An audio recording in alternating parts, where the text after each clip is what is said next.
नाशिकच्या शिंदे गावातील फटाक्यांच्या गोडाऊनला भीषण आग लागलेली आहे। श्री स्वामी समर्थ नावाच्या फटाका गोडाऊनमध्ये अग्नितांडव पाहायला मिळत आहे। तर फटाक्यांच्या स्फोटाच्या आवाजाने शिंदे गाव हे हादरलेलं आहे। दूरवर धुराचे लोट सुद्धा पसरलेले आहेत। तर ही दृश्य आपण पाहू शकतो, ज्या दृश्यांमधून या आगीची दाहकता नेमकी केवढी मोठी आहे याचा अंदाज आपल्याला येऊ शकतो। प्रतिनिधी किरण ताजने सध्या आपल्यासोबत फोन लाईन वरून जोडले गेलेले आहेत। किरण, बातमी आपण पाहतोय, खरं तर या आगीचा प्रभाव जो आहे तो किती मोठ्या प्रमाणातला असू शकतो हे या दृश्यांमधून स्पष्ट होत आहे। आत्ताची नेमकी काय परिस्थिती आहे, साधारण कधी आग लागली आणि आगीवर नियंत्रण मिळवण्यासाठी साधारण किती वेळ लागू शकतो?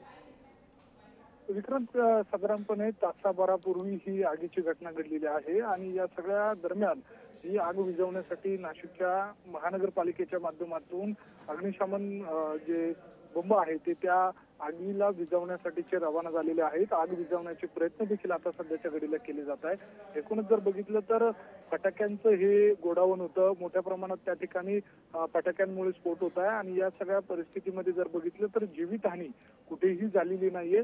एकूणच या सगळ्या आगीवर नियंत्रण करण्यासाठी आता अग्निशमन दलाचे जवान प्रयत्न करत आहे। मोठ्या प्रमाणात त्या ठिकाणी आगीचे लोट, धुराची लोट हे बघायला मिळते। दूरवर वरून ही सगळी आग दिसते आणि या सगळ्या अनुषंगाने आता शर्थीचे प्रयत्न आग विझवण्यासाठी केले जात आहेत। अगदी खरं आहे किरण, खरं तर या आगीवर पूर्णपणे नेमकं केव्हापर्यंत नियंत्रण मिळवलं जातं याकडे आपलं लक्ष असणारच आहे। धन्यवाद दिलेल्या या माहितीसाठी।